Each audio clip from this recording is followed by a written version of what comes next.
Morning, Bison. All right, so today what we're going to read are the next two chapters. And yesterday, Luke was brought to Hendrick's School for Boys by Jen's father, and it is a very interesting exposition, if you remember exposition, introducing characters and setting.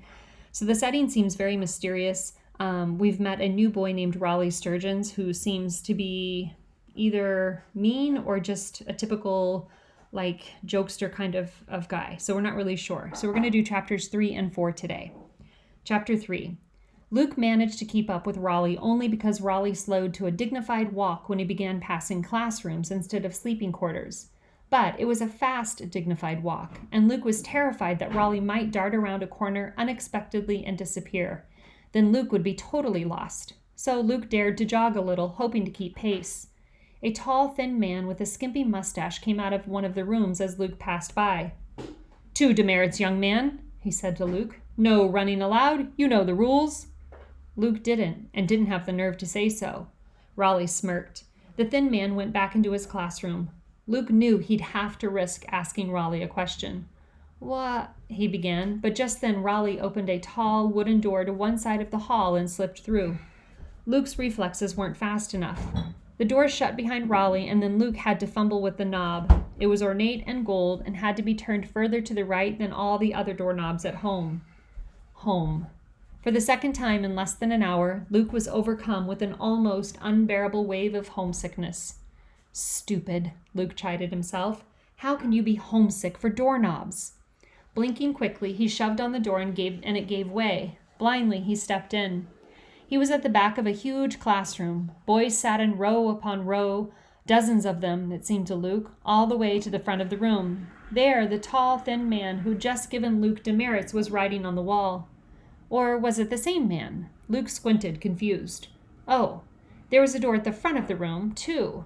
That was the door the man had used. But had Luke and Raleigh really walked so far between the doors? Suddenly, Luke wasn't sure of anything. Luke scanned the row of boys in front of him, looking for Raleigh. He was supposed to stay close to Raleigh, so that's what he'd do. But now he couldn't even remember if Raleigh had brown hair or black, short or long, curly or straight. He'd really never looked that closely at Raleigh, just followed him and gotten beaten up by him. Any of the heads in the front of him might belong to Raleigh. The man at the front of the class turned around. "And the Greeks were—" "Sit down," he interrupted himself impatiently. He was looking at Luke. Me?" Luke squeaked. "Where should I sit?" His voice wasn't much more than a whisper. There was no way the man could have heard him, all the way at the front of the room. Probably the boy sitting a foot away hadn't even heard him. But suddenly, every boy in the room turned around and stared at Luke. It was awful. All those eyes, all looking at him. It was straight out of Luke's worst nightmares. Panic rooted him to the spot, but every muscle in his body was screaming for him to run, to hide, anywhere he could. For 12 years, his entire life, he'd had to hide. To be seen was death. "Don't!" he wanted to scream. "Don't look at me! Don't report me! Please!"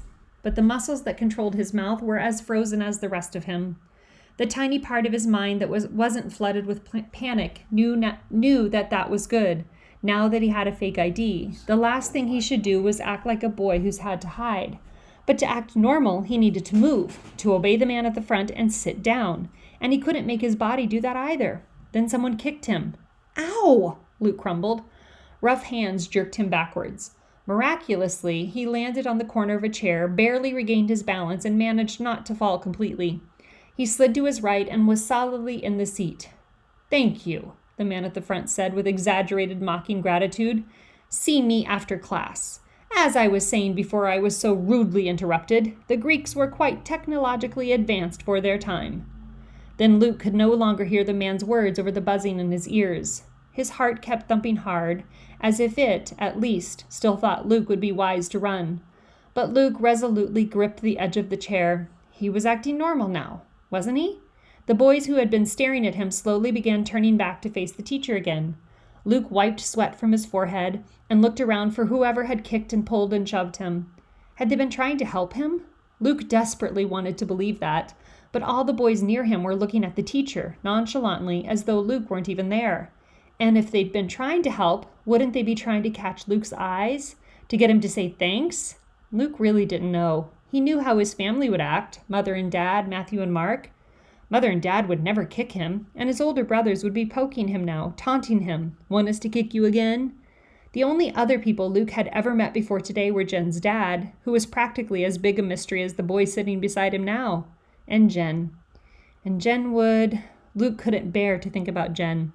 A bell rang suddenly, and it was such an alarming sound that Luke's heart set to pounding again. "Remember, Chapter 12, the teacher called as all the boys scrambled up. Luke meant to go see the teacher as he'd been instructed. This had to be the end of the class, but the tide of boys swept him out the back door of the classroom before he quite knew what was happening. By the time he got his feet firmly on the ground and felt like he might be able to break away, he was around a corner and down another hall. He fought his way back to what he thought was the original hallway, but then he couldn't figure out which way to turn. He looked all around, frantically searching for either the teacher or Raleigh, as nasty as he'd been. Raleigh was at least sort of familiar, but all the faces that flowed past him were strangers. Of course, the way Luke's mind was working, both Raleigh and the teacher could have paraded past Luke 5 times, and he might not have even recognized them. The crowd in the hall was thinning out. Luke began to panic again. "Get to class," an older boy standing nearby ordered him. "Where?" Luke said. "Where's my class?" The boy didn't hear him. Luke thought about asking again, louder, but the boy seemed to be some sort of guard, someone in charge, like a policeman, like the population police. Luke put his hand over his mouth and veered away down another hall. Another bell rang and boys started running, desperate to get into their classrooms. Hopelessly, Luke followed a group of 3 or 4 through a doorway into another classroom. At least he thought it was another classroom. For all he knew, he might have circled around and gone into the same one all over again. Maybe that was good. Maybe after class this time, he could make it up to talk to the teacher. It was a short, fat man who stood up to talk this time. As confused and panicky as Luke felt, even he could tell it wasn't the same teacher. Luke hastily sat down, terrified of drawing attention to himself again. He resolved to listen carefully this time, to pay attention and learn. He owed it to everyone, to Mother and Dad, to Jen's father, even to Jen herself. It was 10 minutes before he realized that the man at the front was speaking some other language, one Luke had never heard before and didn't have a prayer of understanding. Chapter 4. When the bell rang after this class, Luke didn't even try to go against the crowd. This time, the flow of traffic carried him to a huge room with tables instead of desks, and bookshelves instead of portraits on the wall. All the other boys sat down and pulled out books and papers and pens or pencils. Homework. They were doing homework. Luke felt brilliant for figuring that out. How many times had he watched his older brothers groan over math problems, stumble over reading assignments, scratch out answers in history workbooks? Matthew and Mark did not like school. Once, years ago, Luke had been peering over Mark's shoulder at his homework and noticed an easy mistake. "Isn't 8 times 4 32? He'd innocently asked. "You wrote down 34. Mark stuck out his tongue and pushed so hard on his pencil that the lead broke. "See what you made me do," he complained. "If you're so smart, why don't you go to school for me?" Mother was hovering over them. "Hush," she said to Mark, and that had been the end of it. Luke's family didn't dwell on what they all knew. Because Luke was the third born, he was illegal, violating the population law with every breath he took and every bite of food he ate. Of course he couldn't go to school or anywhere else. But here he was, now, at school. And it wasn't Matthew and Mark's little country school, but a grand, fancy place that only the richest people, barons, could afford. Rich people like the real Lee Grant, who had died in a skiing accident. His family had concealed his death and secretly given his identity card to help a shadow child come out of hiding. Couldn't everyone tell that Luke was an imposter? Luke wished the real Lee Grant were still alive. He wished that he, himself, were still at home, hiding. "Young man," someone said in a warning voice. Luke glanced around. He was the only one still standing. Quickly, he slipped into the nearest vacant chair. He didn't have any books to study or work to do. Maybe this was the time to read the note from Jen's dad. But as he reached into his pocket, he knew it wasn't safe. The boy across the table from him kept looking up. The boy 2 chairs down kept whispering and pointing. Though Luke kept his head down, he could feel eyes all around him. Even if no one was looking directly at him, Luke felt itchy and anxious just being in the same room with so many other people. He couldn't read the note. He could barely keep himself from bolting out of his chair, running out the door, finding some closet or small space to hide. And then everybody would know that he wasn't really Lee Grant. Everybody would know that all he knew was how to hide. Luke forced himself to sit still for 2 hours. When a bell went off again, everyone trooped down a hall to a huge dining area. Luke hadn't eaten since breakfast at home. His mother's lightest biscuits and, as a miraculous farewell treat, fresh eggs. Luke could remember the pride shining in her eyes as she had slid the plate in front of him. "From the factory?" he had asked. Eggs usually were not available for ordinary people, but his mother worked at a chicken factory, and if her supervisors were in a good mood, sometimes she got extra food. Mother had nodded. "I promised them 40 hours of overtime in exchange, unpaid." Luke had gulped. "Just for 2 eggs for me?" Mother had looked at him. "It was a good trade," she had said. Remembering breakfast gave him a lump in his throat as big as an egg. He wasn't hungry, but he sat down because all the other boys were sitting. Instantly, another boy turned on him and glared. "Seniors only," he said. "Huh?" Luke asked. "Only seniors are allowed at this table," the boy said, in the same kind of mocking voice that Mark always used with Luke when Luke had said something dumb. "Oh," Luke said. "What are you, some kind of a lecker?" another boy asked. Luke didn't know how to answer that. He was so eager to get up, he tripped and crashed into the next table. "Juniors only," a boy said there. Luke tried to swallow the lump in his throat, but it had grown even bigger. He went from table to table, not even bothering to sit down. At each table, someone said in a bored voice, "Sophomores only," or "Freshmen only," or "Eights only." Luke didn't know what he was, so he kept moving. Finally, he reached an empty table and sat down. A bowl of leaves and what looked like germinating soybeans sat in front of him. Was this supposed to be food? The other boys were eating it, so he did too. The leaves were clammy and bitter and stuck in his throat. Luke let himself think about potato chips. Nobody was supposed to have junk food because of the food shortages that led to the population law, but Jen had given him potato chips when he'd gone over to her house, secretly, at great risk. He could still taste the salt, could still feel the crisp chips against the roof of his mouth, could still hear Jen saying when he protested that potato chips were illegal, "Yeah, well, we're illegal too, so why don't we enjoy ourselves?" Jen. If Jen were here now, she wouldn't put up with bitter leaves and tasteless bean sprouts for supper. She'd be standing up demanding decent food. She'd go to any table she wanted. She'd march up to the person in charge, the headmaster, and say, "Why won't anyone tell me what classes to go to? What are demerits? What are the rules anyway? You're not running this school very well." She'd punch Raleigh right in the eye. But Jen wasn't there. Jen was dead. Luke bent his head low over his food. He stopped even pretending to chew and swallow. After supper, everyone was herded into another vast room. A man stood at the front talking about how glorious the government was, about how their leaders' wisdom had kept them all from starving. Lies, Luke thought, and marveled that he had the will to even think that. Finally, another bell rang and the other boys scattered. Luke walked uncertainly up and down strange halls. "To your room," a man warned him. "Lights out in 10 minutes." Luke was so eager to get to his room, he actually found his voice. I'm new. I don't know where my room is." "Well, then find out." "How?" Luke asked. The man sighed and rolled his eyes. "What's your name?" he asked, slowly as though Luke might be too stupid to understand the question. Somehow Luke couldn't bring himself to claim his fake identity. "I know my room number, 156. I just don't remember where it is." "Why didn't you say so?" the man growled. "Up those stairs and around the corner." Even with the man's directions, Luke got turned around and had to search and search. By the time he finally saw the engraved 156, his legs were trembling with exhaustion and his feet were blistered from walking in the stiff, unfamiliar shoes. Luke was used to going barefoot. He was used to sitting in the house all day, not walking up and down stairs and through labyrinth-like halls. He stepped through the doorway and headed straight for his bed. It had a spread on it and looked like all the others now. All Luke wanted to do was fall into it and go to sleep and forget everything that had happened that day. "Did you ask permission?" someone barked at him.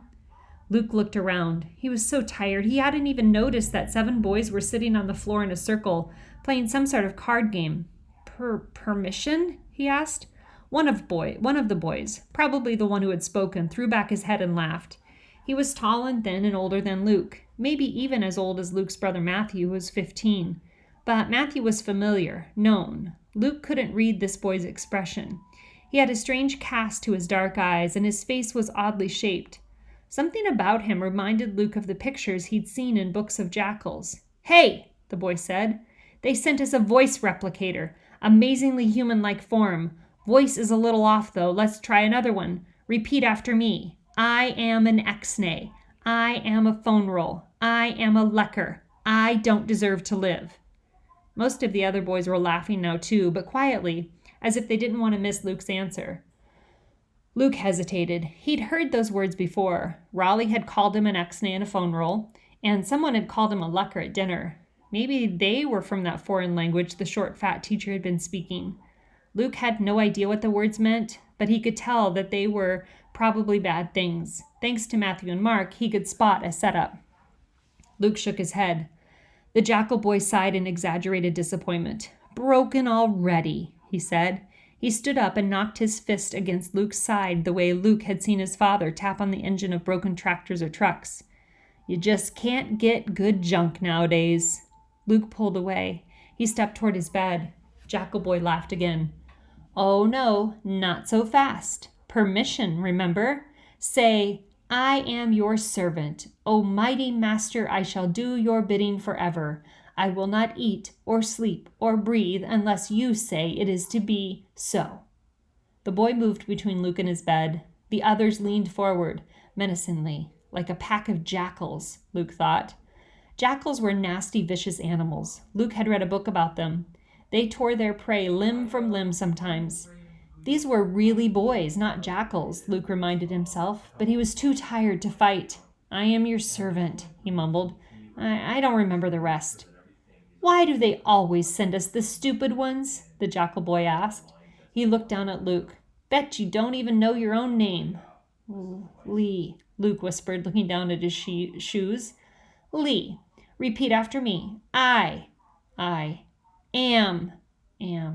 The jackal boy fed him each word, and Luke, hating himself, repeated it. Then the boy made him touch his elbow to his nose, cross his eyes, stand on one foot while reciting, "I am the lowest of the low, everyone should spit on me," 5 times. The lights flickered and went out in the middle of this ordeal, and still the jackal boy continued. Finally he yawned. Luke could hear his jaw crack in the dark. "New boy, you bore me," he said. "Remove yourself from my presence." "Huh?" Luke said. "Go to bed." Meekly, Luke slipped beneath his covers. He was still wearing his clothes, even his shoes, but he didn't dare get back up to take them off. The unfamiliar pants bunched up around his waist, and he silently smoothed them out. Touching his pocket reminded him. He still hadn't read the note from Jen's dad. Tomorrow, Luke thought. He felt a little bit of hope return. Tomorrow he would read the note, and then he would know how to find out what classes to go to, how to deal with boys like Raleigh and his roommates, how to get by. No, not just get by. Luke remembered what he'd hoped for. Leaving home, was it only that morning? It seemed so long ago. He'd been thinking about making a difference in the world, finding some way to help other third children who had to hide. Luke didn't expect the note from Jen's dad to tell him how to do that, but it would give him a start. It would make that possible. All he had to do was go to sleep, and then it would be tomorrow and he could read the note. But Luke couldn't sleep. The room was filled with unfamiliar sounds. First the other boys whispering, then breathing deeply in sleep, the beds creaking when someone turned over, some vent somewhere blowing air on them all. Luke ached, missing his room at home, his family, Jen, and his own name. He felt his lips draw together. "Luke," he whispered soundlessly in the dark. "My name is Luke." He waited silently, his heart pounding, but nothing happened. No alarm bells went off. No population police swooped in to carry him away. His feeling of hope surged even more than the fear. His name was Luke. He was nobody's servant. He was not the lowest of the low. He was Dad and Mother's son. He was Matthew and Mark's brother. He was Jen's friend. Or he had been.